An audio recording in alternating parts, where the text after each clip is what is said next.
जो केंद्र सरकार को जाता है, इसकी संख्या पिछले साल 25,000 करोड़ थी।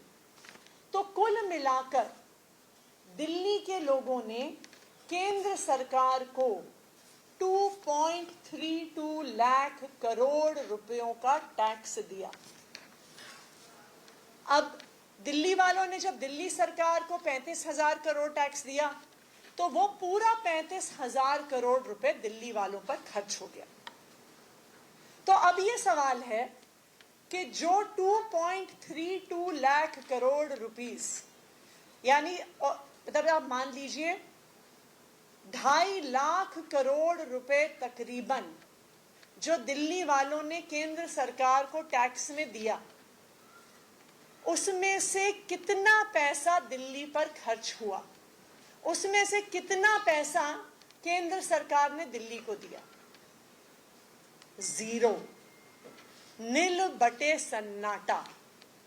दिल्ली के 2.5 लाख करोड़ रुपए के टैक्स से दिल्ली के लोगों को 1 रुपया भी नहीं मिला।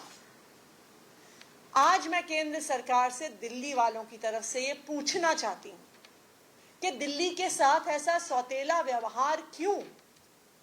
दिल्ली के लोग जब मेहनत करते हैं, दिल्ली के लोग बिजनेस करते हैं, दिल्ली के लोग नौकरी करते हैं और दिल्ली के लोग ईमानदारी से टैक्स देते हैं, तकरीबन 2.5 लाख करोड़ का टैक्स केंद्र सरकार को देते हैं, तो उसमें से 1 रुपया भी दिल्ली को क्यों नहीं मिलता है, ये आज हम जानना चाहते हैं।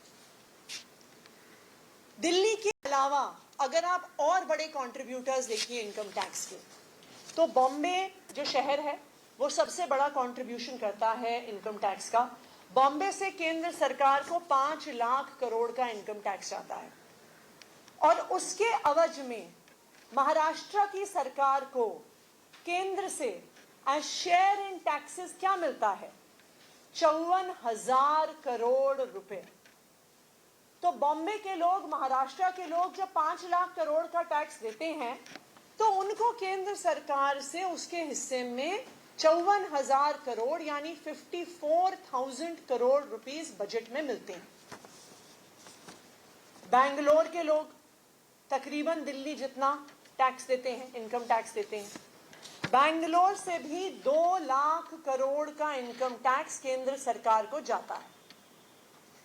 उसके अवज में कर्नाटका की सरकार को